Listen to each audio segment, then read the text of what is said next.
අයිබෝවන් මාධ්‍යවේදී හිතවතුනි මම නිමල් මුදුන්කොටුව ප්‍රධාන ලේකම් විදුහල්පති ශ්‍රේණිධාරීන්ගේ සංගමය ඔබ දන්නවා යෝජිත අධ්‍යාපන ප්‍රතිසංස්කරණ සම්බන්ධයෙන් වූ අර්බුදයේ එක් පැදිකඩක යම් තිරණාත්මක අවස්ථාවක් ඊයේ දවසේ ලැබුණා. ඒ තමයි ජාතික අධ්‍යාපන ආයතනය කරන ලද පරීක්ෂණයක ප්‍රතිඵල මත එහි නිලධාරීන් කිහිප දෙනෙකුට දඬුවමක් ලෙස පෙනෙන ආකාරයේ නිවේදනයක් ඊයේ නිකුත් වුණා. එක් නිලධාරියෙක් අනිවාර්ය නිවාඩු යවුවා. තවත් නිලධාරීන් දෙදෙනෙකුගේ වැඩ තහනම් කරනු ලැබුවා. ඒක තමයි අපිට දැනගන්න ලැබිලා තියෙන ආරංචිය. ඉතින් මම හිතන්නේ මේක මේ ගැටලුව විසඳීමට තරම් ප්‍රමාණවත් නැහැ. මේ නිලධාරියා අනිවාර්ය නිවාඩු යවූ නිලධාරියා ගැන අපි සඳහන් කරනවා නම් 2021 9 වෙනි මාසේ 5 වෙනිදා වෙනකන් ඔහු අවුරුදු 7ක විතර කාලයක් ඉංග්‍රීසි අංශයේ අධ්‍යක්ෂවරයා වශයෙන් කටයුතු කරපු පුද්ගලයා. එතකොට 2021න් පස්සේ ඔහු භාෂා හා මානව ශාස්ත්‍ර පීඨයේ භාරව කටයුතු කරපු නියෝජ්‍ය අධ්‍යක්ෂ ජනරාල්වරයා. එතකොට 2021 9 වෙනිදායින් පස්සේ මේ මොහොත වනතුරුත් ඉංග්‍රීසි අංශයට නිසි පරිදි අධ්‍යක්ෂවරයෙකු පත් කරලා නැහැ. එහෙමපත් නොකර තිබියදී අර නිලධාරියා විසින්ම ඒ දූරේත් වැඩ රාජකාරී ආවරණය කිරීම සිදු කරලා තියෙනවා. එතකොට මෙතන පරිපාලනමය වශයෙන් විශාල වැරැද්දක් මෙතන තිබෙනවා. ඒ වගේම තමයි මීට ඉහළ කණ්ඩායමකුත් ඉන්නවා.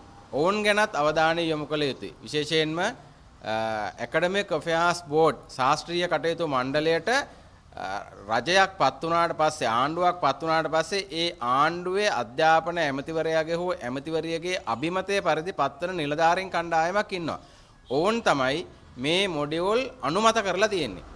ඊට පස්සේ ජාතික අධ්‍යාපන ආයතනයේ පාලක සභාව මේ මොඩියුල් අනුමත කරලා තියෙනවා. මේකටත් දේශපාලන වශයෙන් පත් වෙන ලබන පිරිසකුත් ඉන්නවා, නිල බලයෙන් පත් වෙන පිරිසකුත් ඉන්නවා. එතකොට ඒ අය සම්බන්ධයෙන්ොත් යම් පියවරක් ගන්න ඕනේ. මේක මේ නිලධාරීන් තුන්දෙනා පමණක් දනු කඳේ ගහලා ආණ්ඩුවට ගැලවෙන්න පුළුවන් චෝදනාවක් නෙමෙයි මේ චෝදනාව. ඒක නිසා අපි ඒක මතක් කරනවා අධ්‍යාපන අමාත්‍යවරියට, අධ්‍යාපන ලේකම්වරයාට. අධ්‍යාපන ලේකම්වරයා තමයි පාලක සභාවේ සභාපතිවරයා හැටියට කටයුතු කරන්නේ. ඒකත් අපිට අමතක කරන්න බෑ. ඒ සම්බන්ධයෙන්ොත් ආණ්ඩුවේ කැබිනට් මණ්ඩලයේ අවධානය යොමු විය යුතුයි කියන එක අපි මේ වෙලාවේ සඳහන් කරන්න ඕනේ. ඊට වඩා බරපතල කාරණා තව තිබෙනවා මේ අධ්‍යාපන ප්‍රතිසංස්කරණ පිළිබඳව. ඊයේ දවසේ මම රුබ්‍රික්ස් ක්‍රමය පිළිබඳව පැහැදිලි කිරීමක් කළා. ඇත්තෙන්ම මේ මොඩියුල් ක්‍රමය ඇගයීම සඳහා ගෙනල්ලා තියෙන රුබ්‍රික්ස් ක්‍රමය තුළ ඇති හැකි අය ඉදිරියට යවා ගන්න, නැති බැරි අය පසුපසට යවන්න පුළුවන් ඇගයීම් ක්‍රමවේදයක් තියෙනවා. මේ ඇගයීම් ක්‍රමවේදය තුළ දරුවන් අසාධාරණයට ලක් වෙන එක, සිසුන් අසාධාරණයට ලක් වෙන එක වළක්වන්න පුළුවන් කමක් නැහැ. මේ රුබ්‍රික්ස් ඇගයීම් ක්‍රමය නිසි පරිදි සුපරීක්ෂණය කරන ක්‍රමවේදයක් පිළිබඳව පැහැදිලි හැඳින්වීමක් කර නැහැ.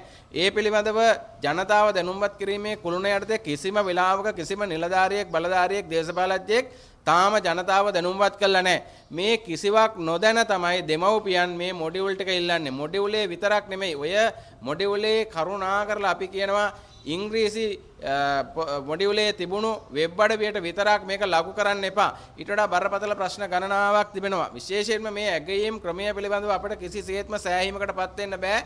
මේ පිළිබඳව බරපතල සමාජ සංවාදයක් අවශ්‍යයි. උගතුන්ගේ, බුද්ධිමතුන්ගේ, වියතුන්ගේ, විෂය ප්‍රාමාණිකයින්ගේ බරපතල සංවාදයක් රුබ්‍රික්ස් ඇගයීම් ක්‍රමය පිළිබඳව අත්‍යවශ්‍ය වෙලා තියෙනවා මේ මොහොතේ. දෙමව්පියන් මේවා නොදැන තමයි මේක ඉල්ලන්නේ. ඒ වගේම තමයි මේ ඒ වෙබ් අඩවිය පිළිබඳව පමණක් නෙමෙයි, තවත් වෙබ් අඩවි ගණනාවක් මේක සඳහන් කරලා තියෙනවා. ඒ වෙබ් අඩවිය පිළිබඳව කවුද වගකීම ගන්නෙ? TRC එක එහෙම නැත්නම් තොරතුරු තාක්ෂණය සම්බන්ධයෙන් මේකේ වගකීම ගන්නෙ කවුද?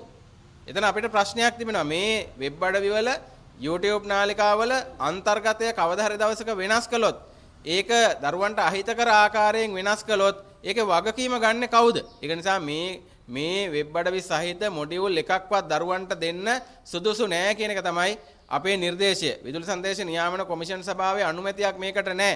ඒ වගේම පරිවාසා ළමා කටයුතු කාර්යාංශයේ අනුමැතියක් මේකට අරගෙන නෑ. ඒ වගේම ළමා හා කාන්තා අමාත්‍යාංශයෙන් මේ පිළිබඳව තාම යෝජනා අරගෙන නැහැ. බහුවිධ සංවාදයක් ගොඩ නැගිලා නැහැ.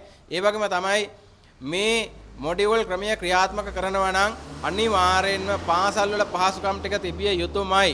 විශේෂයෙන්ම ඩිජිටල් උපකරණ පහසුකම් ටික තිබිය යුතුයි. ආණ්ඩුව දැන් තමයි කියන්නේ ලබන මාර්තු මාසෙදී පහසුකම් ටික දෙන්න පුළුවන් කියලා. මොකද සාමාන්‍යයෙන් අපි පාසල්ක සැලසුම් හදනකොට ප්‍රමුඛතා පරාසයන් 4ක් තියෙනවා.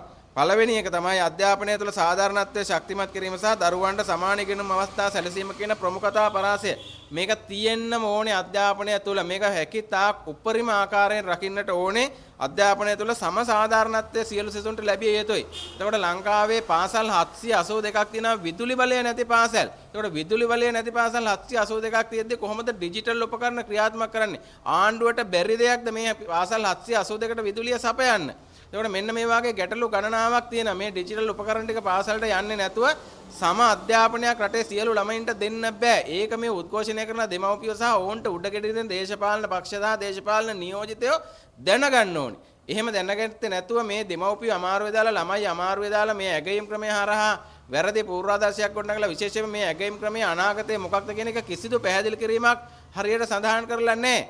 ඒ වගේම මේ ළමයි සාමාන්‍ය පෙළ විභාගයට ලියනකොට මොකද වෙන්නේ? උසස් පෙළ විභාගය ගැන තාම නිශ්චිත තීන්දුවක් ගත්තේ නැහැ කියලා ඒගොල්ලන්ගේ ලේඛනවලම සඳහන් කරලා තියෙනවා. ඒකට කොහෙටද මේ දරුවා අරගෙන යන්නේ කියන ප්‍රශ්නේ අපිට තියෙනවා. ඒ නිසා තමයි අපි කියන්නේ දැන් වසරක කාලයක් ගත්තා මේ වසර නියමාකාරයෙන් ප්‍රයෝජනයට අරගෙන මාර්ගසිතියමක් සකස් කරලා මේ ප්‍රතිසංස්කරණ ටික 2027 දී ක්‍රියාත්මක කරනවා විනා එක එක්කෙනා ලව්ව උද්ඝෝෂණය කරවලා 2026 දී නැවත මේ අධ්‍යාපන ප්‍රතිසංස්කරණ ක්‍රියාත්මක කිරීමේ රහසිගත සැලැස්මක් ක්‍රියාත්මක වෙමින් තිබෙනවා.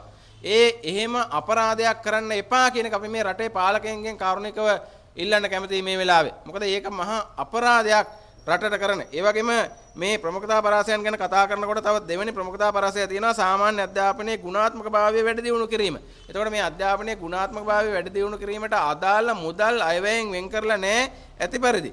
ඒ වගේම තුන්වෙනි ප්‍රමුඛතා පරාසය සාමාන්‍ය අධ්‍යාපනයේ බාරකාරත්වය හා සේවා සැපීම ශක්තිමත් කිරීම. අපි කියන්නේ මෙන්න මේක මේ සේවා සැපීම ශක්තිමත් කරන්න ඕනේ. සේවා සැපීම ශක්තිමත් නොකර මේ මොඩියුල් අධ්‍යාපන ක්‍රමයට ඉස්සරහට යන්න බෑ. වර්තමාන අධ්‍යාපන ක්‍රමයට තව යම් ටික දුරක් හරි කොරකක හරි යන්න පුළුවන්කම තිබෙනවා. හැබැයි අලුත් මොඩියුල් ක්‍රමයේ ඉස්සරහට යන්න බෑ මේ සේවා සැපීම ශක්තිමත් කිරීම සහ සමාන ඉගෙනුම අවස්ථා සම්පාදනය නොකිරීම මගින්. එනිසා ඒකට කල් ගන්න තමයි ජනාධිපතිවරයාත් හොඳට හිතලා මතලා තීන්දුවක් අරගෙන තියෙන්නේ 2027 වර්ෂය දක්වා මේක කල් දානවා කියලා. ඒ නිසා ඒ තීන්දුවට එරෙහිව උද්ඝෝෂණය කරමින් මේ ඇති වුණු විරෝධය සමනය කරලා 2026 දීම මේ අධ්‍යාපන ප්‍රතිසංස්කරණ ක්‍රියාත්මක කරන්න ගන්න රහසිගත උත්සාහයන් පිළිබඳව අපිට නිකන් දැනিলা තිබෙනවා. කරුණා කරලා මේ අපරාධ කරන්න එපා කියලා තමයි අපි මේ කාලකන්ණි දේශපාලඥයින්ගෙන් ඉල්ලා සිටින්නේ. කාලකන්ණි දේශපාලඥයින්ගෙන් කරුණා කරලා මේ අපරාධ කරන්න සූදානම් වෙන්න එපා. ළමයින්ට කරන විශාල අගතියක් ඒ විතරක් නෙමෙයි විහිං නැසීමක් තමයි මේ සිදු කරගන්න හදන්නේ කියන අන්නතුරු ඇඟවීම අපි පැහැදිලිව කරනවා. ඒ නිසා ඒ පිළිබඳව අද අපි අපේ යුතුයකමක් වගකීමක් හැටියට වෘත්තීය සමිතිවල දැනුම්වත් කරන්න කැමතියි.